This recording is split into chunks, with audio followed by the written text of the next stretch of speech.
अस्सलाम वालेकुम। कैसे हैं आप लोग? उम्मीद करता हूँ खैरियत से होंगे, जहाँ होंगे खुश होंगे। अल्लाह ताला ऐसे खुश रखे, सेहत वाली लंबी उम्र दे। और जितने लोग परेशान हैं अल्लाह ताला उनकी परेशानी दूर फरमाए। जितने लोग बीमार हैं अल्लाह ताला उन्हें सेहत दे। जितने लोग इस दुनिया से रुखसत हो चुके हैं अल्लाह ताला उनकी बख्शिश फरमाए। मेरी दुआ आप लोगों के लिए, मुझे भी अपनी दुआओं में याद रखा करें। जी, आज की जो स्टोरीज़ हैं वो बहुत इंटरेस्टिंग होने वाली हैं। टाइटल और थंबनेल से आपने देख ही लिया होगा स्टोरीज़ किस बारे में। ये जंगल में कैंपिंग के बारे में। मेरा खुद भी बड़ा इंटरेस्टिंग टॉपिक है और स्टोरीज़ भी बहुत इंटरेस्टिंग है। यकीन करें मुझे खुद बहुत पसंद आई हैं। स्टोरीज़ को लास्ट तक सुना करें, मेहरबानी क्या करें, डाउनलोड करके ना सुना करें। चैनल को बहुत नुकसान होता है और चैनल ग्रो नहीं हो पाता। बस इन शॉर्ट मैं इतना ही कह सकता हूँ, क्योंकि अगर आप मेरे चैनल को नुकसान पहुंचाएंगे तो आप मुझे सपोर्ट नहीं कर रहे, उल्टा मेरे चैनल की रीच गिरा रहे हैं। काफ़ी लोग ऐसे भी हैं जिन्हें नहीं मालूम इस चीज़ का, इसीलिए मैंने कहा आप लोगों को बता दूं। वैसे तो वो मुझसे बहुत प्यार करते हैं, मुझे बहुत इज्जत देते हैं, और उन्हें नहीं पता वो बजाय सपोर्ट के वो कुछ और ही कर रहे हैं। तो ये आप लोगों की सपोर्ट है, आप लोग ऐसा ही किया करें कि ऑनलाइन ही सुन लिया करें। चलते हैं अपनी स्टोरीज की तरफ। स्टोरी शुरू करने से पहले आयतल कुर्सी पढ़ लें, अपने आसपास हिसार बांध लें, क्योंकि सुना है जब इन मखलूकात का जिक्र होता है तो ये बड़े इंटरेस्ट से आपके करीब आ जाती हैं और अपनी बातें सुनने लगती। चलते हैं अपनी स्टोरीज की तरफ।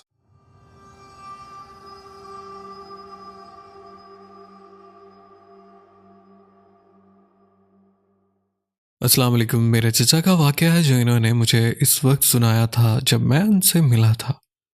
उनकी उम्र 40 साल है और इनका एक बेटा भी है। ये वाकया उस वक्त पेश आया जब वो नोएडा से पहाड़ीगंज गए थे। ये इलाका काफ़ी दूर दराज जंगलात और पहाड़ियों पर मुश्तमिल है, जहाँ दूर दूर तक कोई आबादी नहीं है।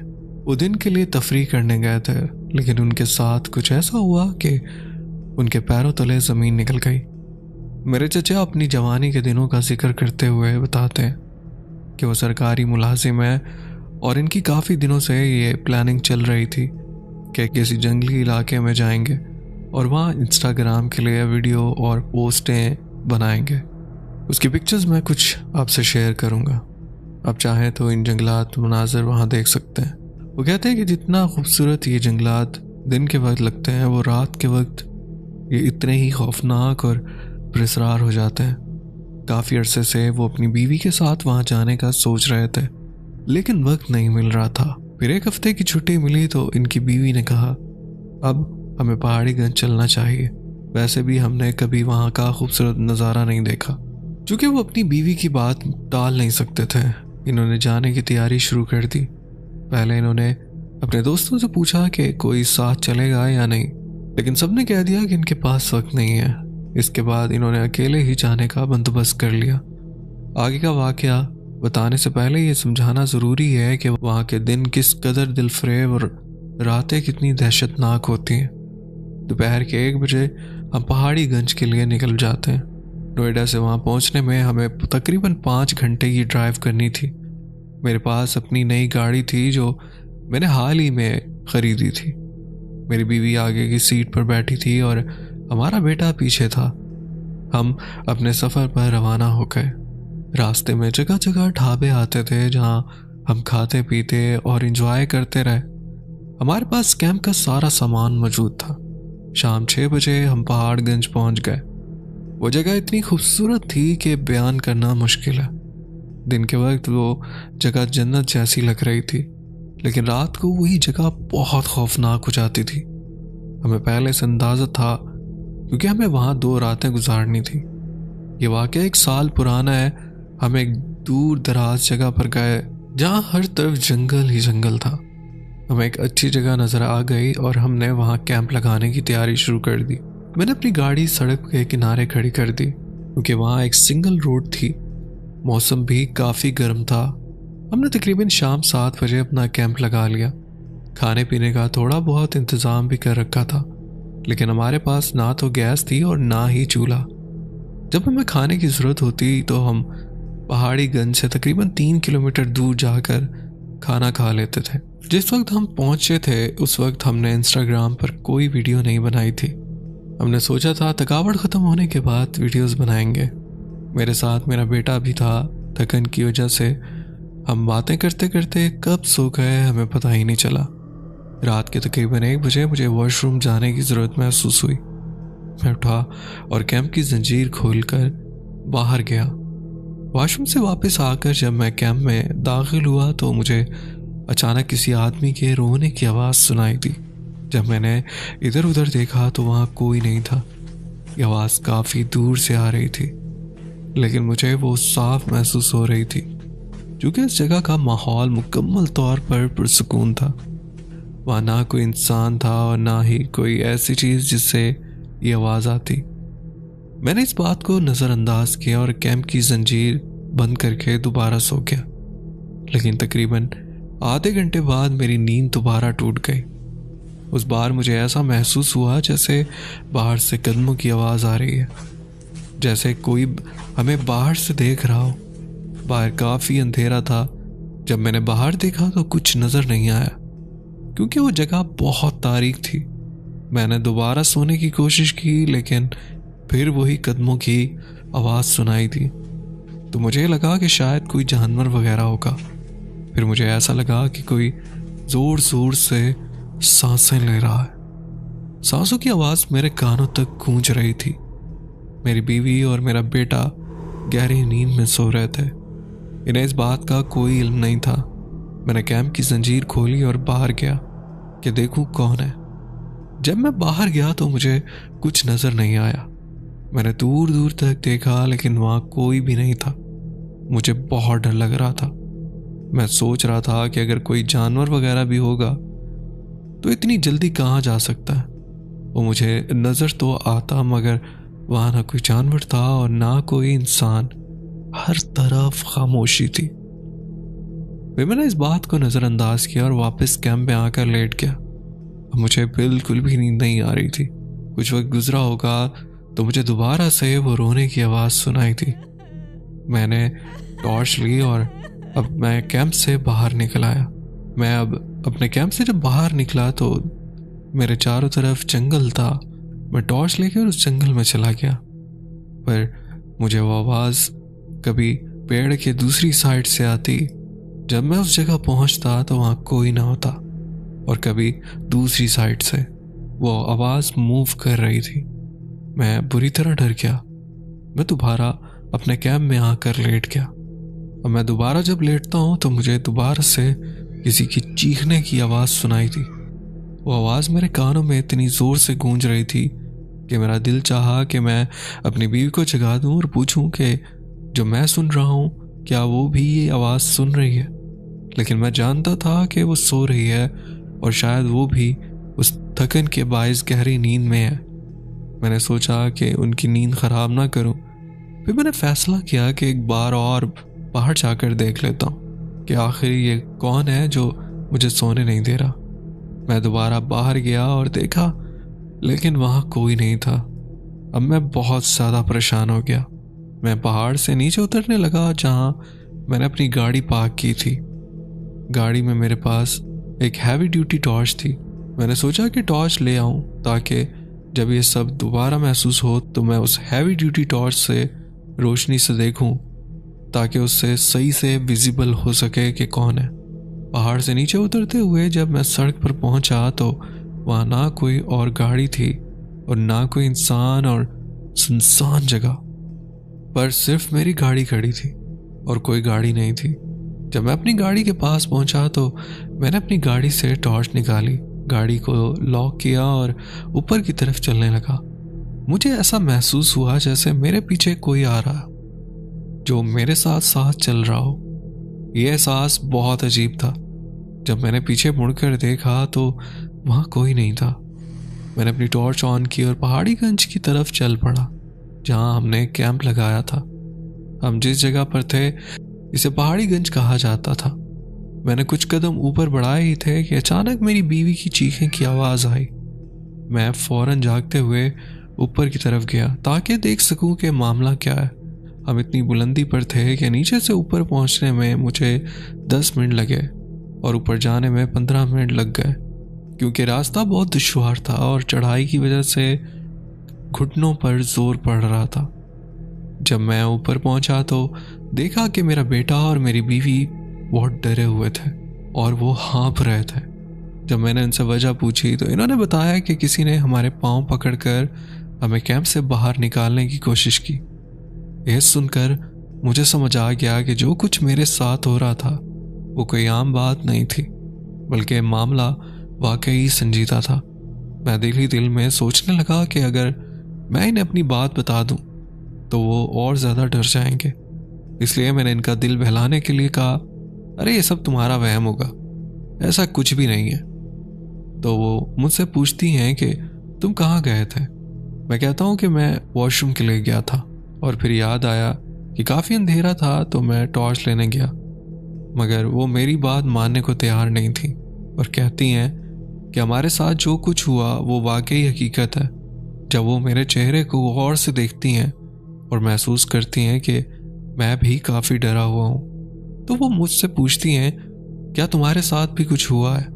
अगर हुआ है तो तुम बता क्यों नहीं रहे? तब मैं उनसे वो सब शेयर करता हूँ जो मेरे साथ हुआ था। मैं इन्हें बताता हूँ कि मेरे साथ भी ऐसा ही हुआ। जब हम एक दूसरे की बातें सुनते हैं तो हम बहुत ज़्यादा खौफज़दा हो जाते हैं। हमारा बेटा तो और भी ज़्यादा डर गया था। फिर हमने इन बातों को नज़रअंदाज करने की कोशिश की और कैंप की तरफ वापस आ गए और आराम से लेट गए। मगर हमारा बेटा काफ़ी डरा हुआ था। मैंने अपने बेटे से कहा कि कुछ नहीं होगा बेटा, तुम सो जाओ, हम सुबह घर चले जाएंगे। लेकिन वो कहता, नहीं पापा अभी चलो, मुझे बहुत डर लग रहा। हमारा बेटा सिर्फ 6 साल का था। वो समझदार तो था लेकिन ऐसी मखलूक के बारे में कोई समझ नहीं थी। हमने इसे सुलाने की बहुत कोशिश की। जब वो सो गया तो हमें नींद बिल्कुल नहीं आ रही थी। अब हम दोनों ने फ़ोन चलाना शुरू कर दिया। रात के 2 बज चुके थे और हमारी नींद बिल्कुल ख़राब हो चुकी थी। तब हमें ऐसा लगता है कि कोई धीरे धीरे हंस रहा है। किसी के हंसने की आवाज़ आ रही थी और उस जंगल में वो आवाज़ इको हो रही थी। अब हम इस हालत में थे कि नींद तो वैसे नहीं आ रही थी और मेरी हिम्मत भी जवाब देने लगी थी। अब बाहर जाने से ग्रेज करने लगे क्योंकि जो कुछ हमारे साथ हो रहा था वो नज़र नहीं आ रहा था मगर महसूस हो रहा था। और मैं यही चाह रहा था कि वो चीज़ मुझे नज़र आए ताकि मैं इसे कह सकूं कि हमें परेशान ना करो, हमें तंग ना करो और हमें सोने दो। लेकिन कुछ भी ऐसा नज़र नहीं आ रहा था जिससे बात की जा सके। मेरी बीवी ने मुझसे कहा कि कलमा पढ़ो और फिर हमने फैसला किया कि सुबह होने तक यहाँ रहते हैं। लेकिन मज़ीद यहाँ रुकना सही नहीं। मैं भी इस बात पर राज़ी हो गया। मैंने अपने फ़ोन में कवाली लगाई ताकि दिल को सुकून मिले और हम सोने की कोशिश करने लगे। लेकिन उसी दौरान हमें कदमों की आवाज़ महसूस हुई। मैंने फ़ौरन टॉर्च लेकर इस जगह रोशनी डाली लेकिन वहाँ कोई नहीं था। हम बहुत ज़्यादा डर गए और फैसला किया कि इस चीज़ से बात करें। हमने बुलंद आवाज़ में कहा, जो भी है हमें बताओ, तुम्हें क्या मसला है? हमें परेशान मत करो, हम थके हुए हैं और सिर्फ आराम करना चाहते हैं। सुबह होते ही हम यहाँ से चले जाएंगे, बस हमें सोने दो। इतने में खौफनाक आवाज़ जो बहुत डरावनी और गूंजदार थी, वो कह रहा था, अभी के अभी यहाँ से निकल जाओ, यही तुम्हारी भलाई है, वरना तुम पूरी मौत मरोगे। जब हमने ये आवाज़ सुनी तो बहुत ज़्यादा डर गए। वो कह रहा था कि तुमने यहाँ आने की जुर्रत कैसे की? तुम खुशनसीब हो कि अभी तक जिंदा हो, वरना मैं तुम्हें कब का मार चुका होता। तुम जो नमाज पढ़ते हो वही ताकत तुम्हें बचा रही है। मैं हिम्मत करते हुए कैंप के अंदर ही लेटा हुआ उस मखलूक से पूछता हूँ, तुम कौन हो? इसने जवाब दिया, मैं जिन हूँ और यहाँ मेरा पूरा कबीला रहता है। तुम नमाजी हो इसीलिए अभी तक बच गए हो, लेकिन फौरन यहाँ से निकल जाओ वरना तुम्हें जिंदा जाने नहीं देंगे। ये सुनकर मेरी बीवी खौफजदा होकर रोने लगी और उस जिन से कहने लगी, हम रात के इस वक्त कहाँ जाएंगे? बराए मेहरबानी आज के लिए हमें माफ़ कर दो, हम सुबह होते ही यहाँ से चले जाएंगे। लेकिन वो मखलूक मानने को तैयार नहीं थी। वो बार बार कह रहा था, अभी जाओ, मेरे कबीले के लोग तुमसे परेशान हो रहे हैं। तुम्हारी इबादत की ताकत हमें रोके हुए है, वरना हम तुम्हें कब का नुकसान पहुंचा चुके होते। लेकिन अगर हमने अपनी पूरी ताकत इस्तेमाल की तो तुम यहाँ से जिंदा नहीं जा सकोगे। अभी के अभी भाग जाओ। अब हम इतना ज़्यादा डर जाते हैं कि हमारी बाहर निकलने की भी हिम्मत नहीं हो रही थी। हम सोच रहे थे कि आखिर ये कौन है और हम इसे एक बार बाहर जाकर देखें, लेकिन वो चीज़ अब अपनी ज़िद पर आ जाती है और कहती है कि अगर तुम्हें कहीं और कैंप लगाना है तो वहाँ जाकर लगा लो, यहाँ मैं तुम्हें एक पल के लिए भी रुकने नहीं दूंगा। अब हमारी हिम्मत जवाब दे जाती है और हम फैसला करते हैं कि यहाँ से निकल जाना ही बेहतर है, क्योंकि जो भी वो मखलूक थी वो अपनी ज़िद में कामयाब हो चुकी थी और हमें नुकसान भी पहुंचा सकती थी। मैंने अपने बेटे को उठाया, कैंप को समेटा और वहाँ से निकलने की तैयारी की। जब हम नीचे उतरने के लिए तैयार होते हैं तो हमें बहुत सी मखलूकात की परछाइयाँ नज़र आती हैं।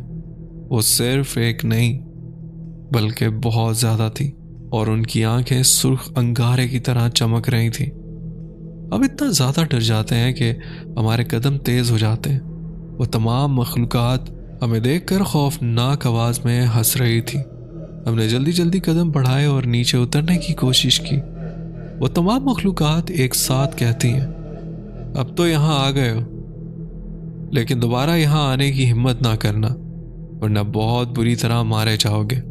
हम नीचे उतर रहे थे तो ऐसा महसूस हो रहा था जैसे बहुत सारी मखलूकात हमारे पीछे पीछे आ रही हैं हमें छोड़ने के लिए। हमने जल्दी जल्दी अपना सामान गाड़ी में रखा, बच्चे को गाड़ी में बिठाया और खुद भी गाड़ी में बैठ गए। जैसे ही हमने गाड़ी स्टार्ट की वो तमाम परछाइयाँ वापस पहाड़ की तरफ चढ़ गईं, लेकिन उनकी हंसी इतनी खौफनाक थी कि मेरा बच्चा वो हंसी सुनते ही डर गया। हमने फ़ौरन वहाँ से गाड़ी निकाली और कहीं भी रुकने की बजाय सीधा निकल गए। मैं जल्दी से गाड़ी स्टार्ट करता हूँ और हम वहाँ से निकल जाते हैं। जब मैं थोड़ी दूर जाकर गाड़ी रोकता हूँ और पीछे मुड़कर देखता हूँ कि शायद वो मखलूक दोबारा नज़र आ जाए, ताकि मालूम हो कि आखिर वो कौन थे और इनकी इतनी खौफनाक आवाज़ें क्यों थीं। वो कह रहे थे कि वो जिन्नात हैं और उनका कुरान में भी जिक्र है। हम इन्हें झुटला नहीं सकते।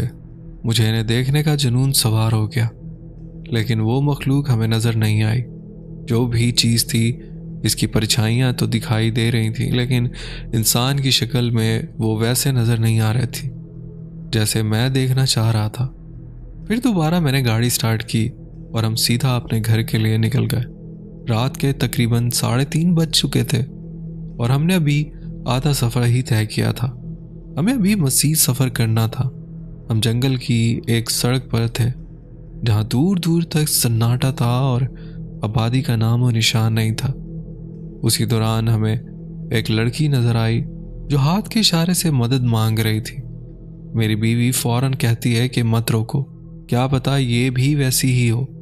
मैं इनकी बात मान लेता हूँ और गाड़ी नहीं रोकता। मेरी बीवी मुझसे कहती है कि अगर ये वाकई लड़की होगी तो हमें ज़रूर नज़र आएगी। जब वो पीछे मुड़कर शीशे में देखती हैं तो वो चीज़ वहाँ से गायब हो चुकी होती है। हम सोचते हैं कि अगर हम गाड़ी रोक लेते हैं तो शायद हमारे ऊपर एक और मुसीबत सवार हो जाती है। मैंने अपनी बीवी की बात मानी और हम सुबह तकरीबन 5:30 बजे अपने घर पहुँच गए। जब हम घर पहुँचे तो मेरे अब्बू और अम्मी हमें देखकर हैरतज़दा हो गए। हमने घर वालों को सारा वाक़या बताया जो हमारे साथ पेश आया था। मेरा बेटा जो हमारे साथ था इसे बुखार हो गया था। हमने घर पहुंचकर सामान रखा और फ़ौरन सोने के लिए लेट गए। घर आते ही हमें इतनी गहरी नींद आ गई, लेकिन रात में मुझे मुसलसल खौफनाक ख्वाब आने लगे। सुबह जब मेरे दोस्त यार मुझसे मिले तो इन्होंने पूछा, भाई क्या बात है, इतनी जल्दी वापस आ गए? तुमने तो 2 दिन रुकने की प्लानिंग की हुई थी। मैंने इनसे कहा कि अगर वो वाक़यात जो हमारे साथ पेश आए थे तुम्हारे साथ होते तो तुम भी वहाँ से जल्दी निकल आते। मेरे दोस्त ने कहा कि उस जगह जिन्नात का पूरा कबीला है। मैंने उससे कहा कि अगर तुम्हें मालूम था तो हमें पहले क्यों नहीं बताया। वो कहने लगा कि अगर मैं पहले बता देता तो तुम मेरी बात का यकीन नहीं करते।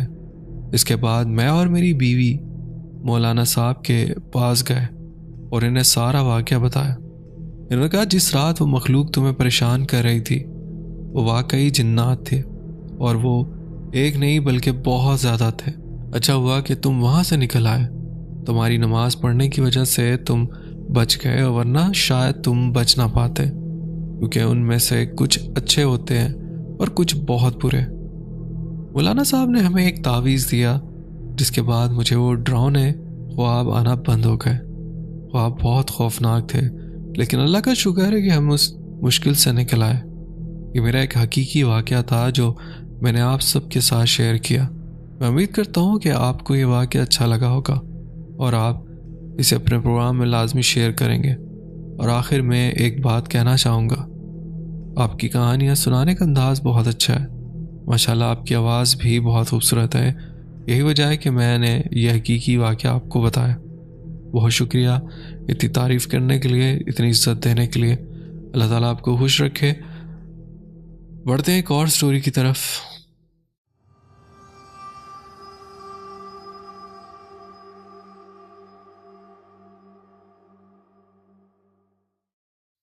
अस्सलाम वालेकुम। मेरा ताल्लुक़ इंडिया से है।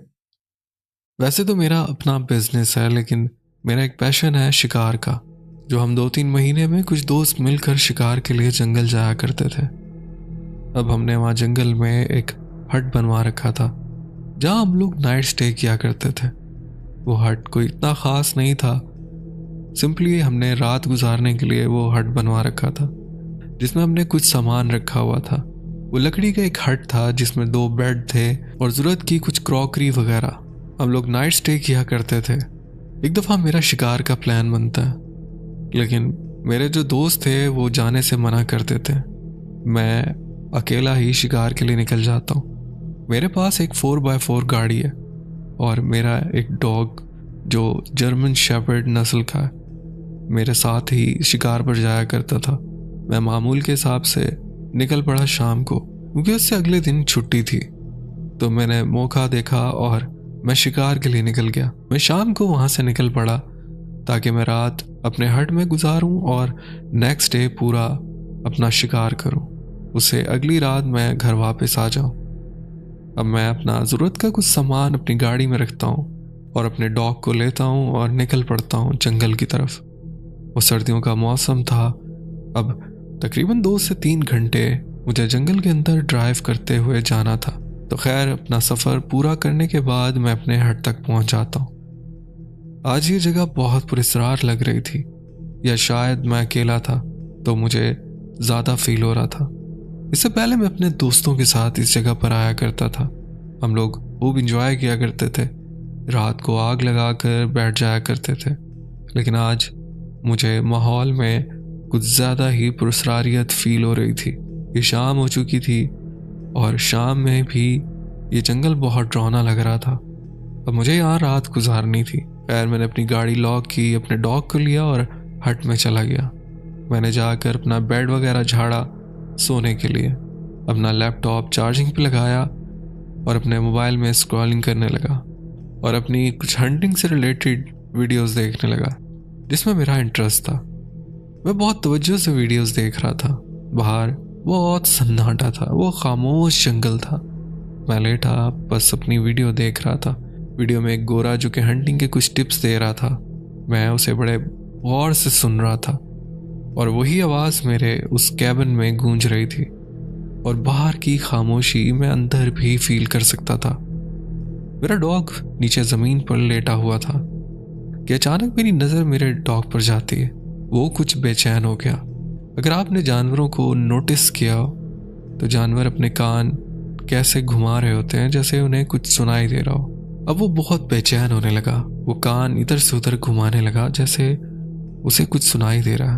वो पहले ज़मीन पर फैल कर लेटा हुआ था और उसने अपना सर भी ज़मीन पर रखा हुआ था, लेकिन अचानक जब वो बेचैन होने लगा तो उसने अपना सर ऊपर उठा लिया और इधर उधर मूव होने लगा जैसे उसे कुछ फील हो रहा हो। और इतने में मुझे बाहर से एक ऐसी आवाज़ सुनाई देने लगी जैसे कोई एक बारीक सी कोई सीटी होती है।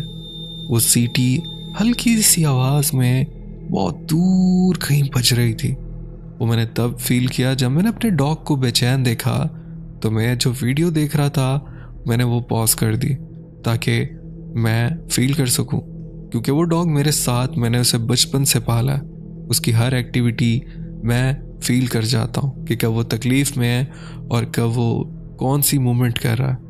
अभी वो बेचैन था, उसे कुछ फील हुआ था अपने केबिन के आसपास। बहरहाल मैं वीडियो पॉज करके बड़े बागौर सुनता हूँ और मुझे दूर से एक सीटी की आवाज़ सुनाई देती है जो आहिस्ता आहिस्ता लाउड होती जा रही थी। बाहर अंधेरा छा चुका था।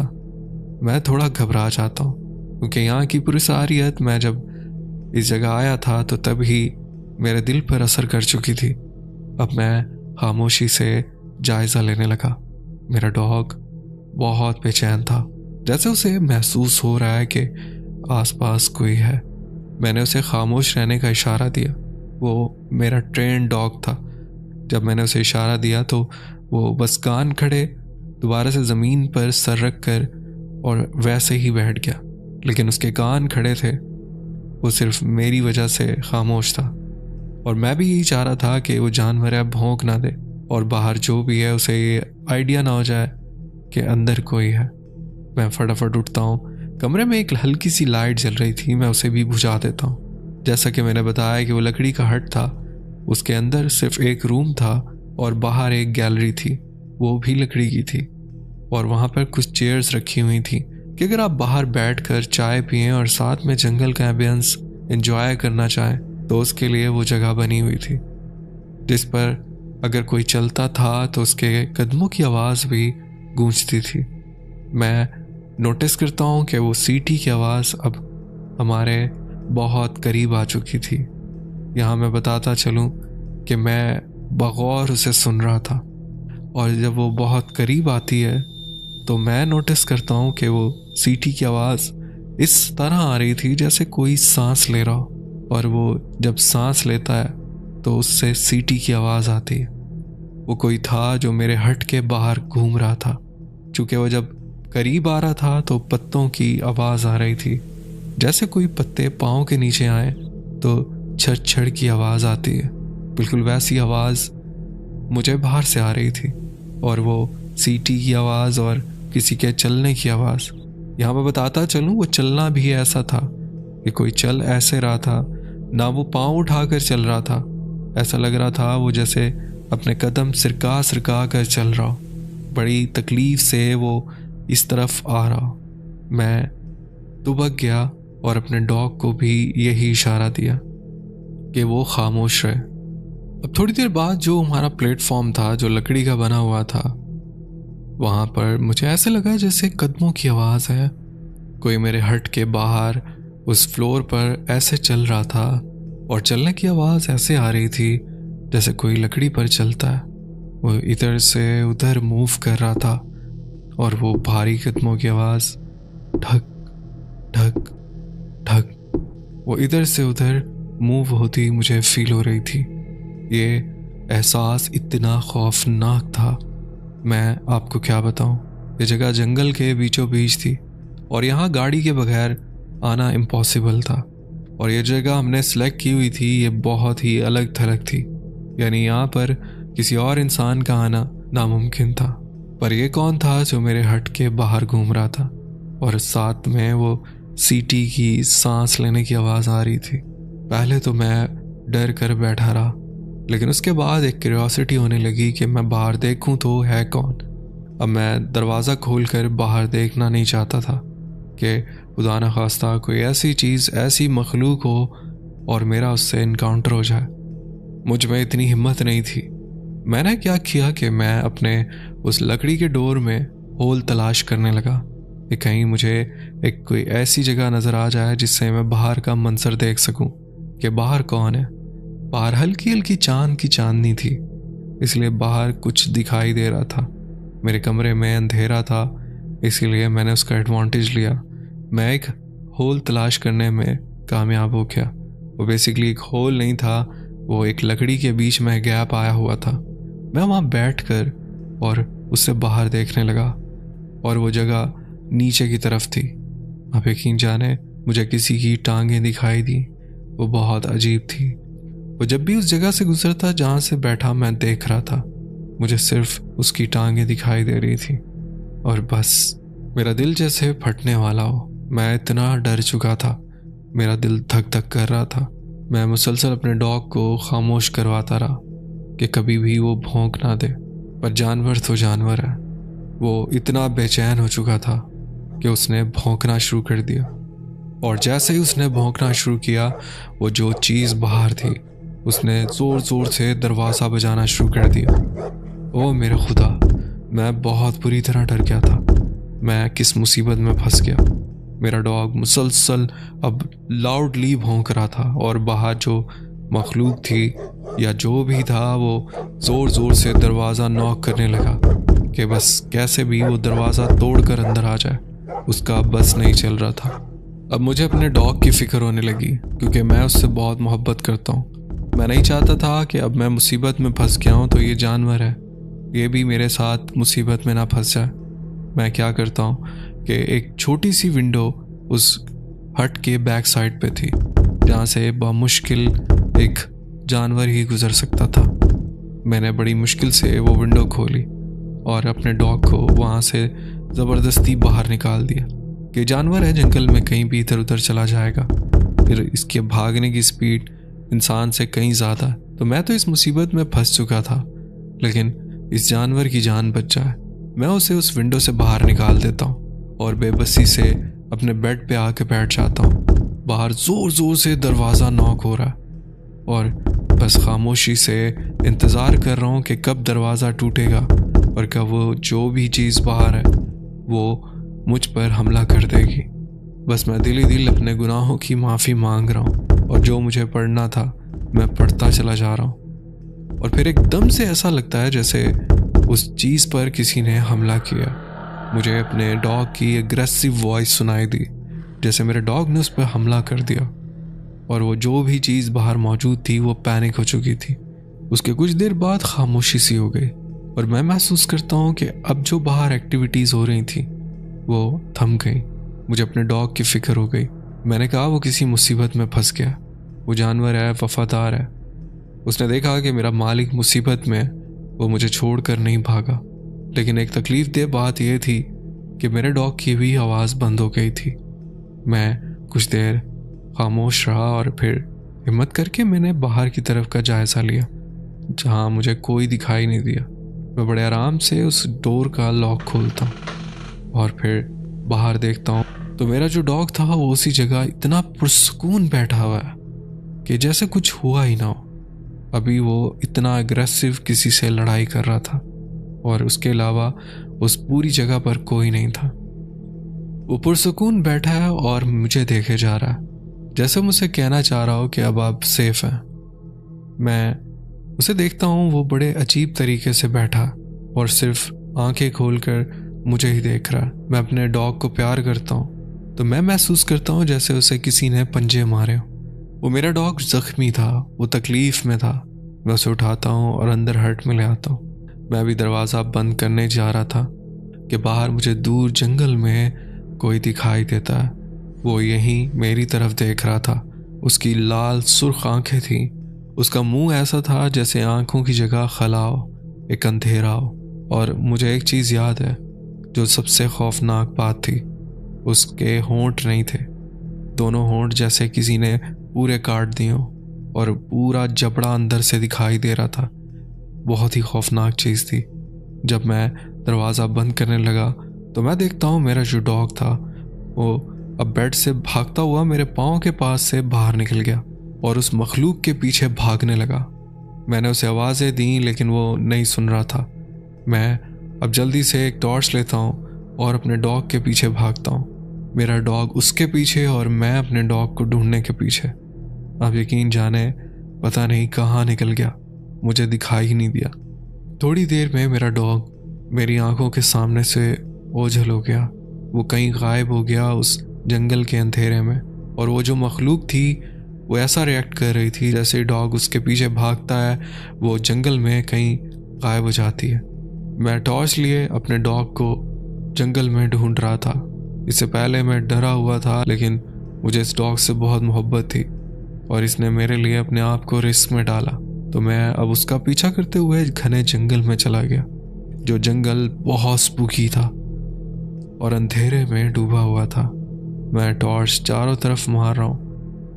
मेरी हालत ये थी कि मैं जिस जगह रोशनी मार रहा था और जो बैक साइड थी जहाँ अंधेरा था, मैं झट से वापस उसी जगह रोशनी मारता, क्योंकि मुझे ऐसा लगता जैसे वो अंधेरे से कोई मुझ पर हमला ना कर दे। बहरहाल मुझे कोई आवाज़ नहीं सुनाई दे रही थी। मैं मुसलसल उसे पुकार रहा था जंगल में, पर उसका कहीं कोई पता नहीं चल रहा था। बहुत दूर से मुझे अपने डॉग के भौंकने की आवाज़ आ रही थी। मैं उस आवाज़ को फॉलो करने लगा और भागता रहा। बिलाखिर मैं एक पॉइंट पर पहुंचता हूं जहां मैं देखता हूं मेरा डॉग बैठा हुआ है। और जैसे कि आपको पता हो कि जब डॉग रोते हैं तो वो कैसी एक अजीब सी सीटी नुमा आवाज़ निकालते हैं, बिल्कुल मेरा डॉग वैसी ही आवाज़ निकाल रहा था। अब उस पर और ज़्यादा किसी ने हमला किया था। वो बुरी तरह ज़ख्मी था। मैं बस उसे लेता हूँ और वापस हट की तरफ भागता हूँ। मैं देखता हूँ मेरे पीछे कोई है और वो मुसलसल मेरा पीछा कर रहा है। भागते भागते मैं अपने कैंप में पहुँचता हूँ। अपना बाकी का सामान उठाता हूँ, अपनी गाड़ी की चाबी लेता हूँ और उस डॉग को अपनी गाड़ी में डालकर गाड़ी स्टार्ट करता हूँ। मैं अपने साइड मिरर में देखता हूँ कि वही मखलूक मेरी गाड़ी के पीछे खड़ी हुई है और अजीब तरह से चल रही है। जैसा कि मैंने स्टोरी में शुरू में बताया था कि वो कदम उठाकर नहीं चल रही थी, वो कदम खिसका खिसका कर मेरी गाड़ी के पीछे चलती हुई आई है और खड़ी होकर मेरे साइड मिरर से देख रही है। अब वो ऐसे छलांगे मारती हुई दरख्तों के ऊपर से पता नहीं कहाँ तक मेरी गाड़ी के पीछा करती है। मैं बस गाड़ी स्पीड में रखता हूँ और कुछ ही घंटों में उस जंगल से निकल जाता हूँ और शहर पहुँचकर मैं अपने डॉग को एक डॉक्टर को दिखाता हूँ जो काफ़ी टाइम उसका इलाज करते हैं और फिर वो बिल्कुल ठीक हो जाता है। दोबारा ये मेरी एक स्टोरी थी जो मेरे साथ ज़िंदगी में एक खौफनाक वाक़या पेश आया, तो मैंने सोचा आपसे शेयर करूं। बहुत शुक्रिया आपने अपनी स्टोरी हमसे शेयर की। दोस्तों उम्मीद करता हूँ आज की स्टोरीज आपको पसंद आई होंगी। स्टोरीज पसंद आई हैं तो वीडियो को लाइक करना ना भूलेगा और अगर आप मेरे चैनल पर नए हैं तो चैनल भी सब्सक्राइब कर लें, बेल आइकन प्रेस करके ऑल का नोटिफिकेशन ऑन कर लें। इस होगा ये कि आप मेरी हॉरर स्टोरीज फैमिली का हिस्सा बन जाएंगे। अपना बहुत ख्याल रखिएगा, दुआओं में याद रखिएगा। मुझे दें इजाज़त, मिलते हैं किसी और इंटरेस्टिंग स्टोरी में। अल्लाह हाफिज़।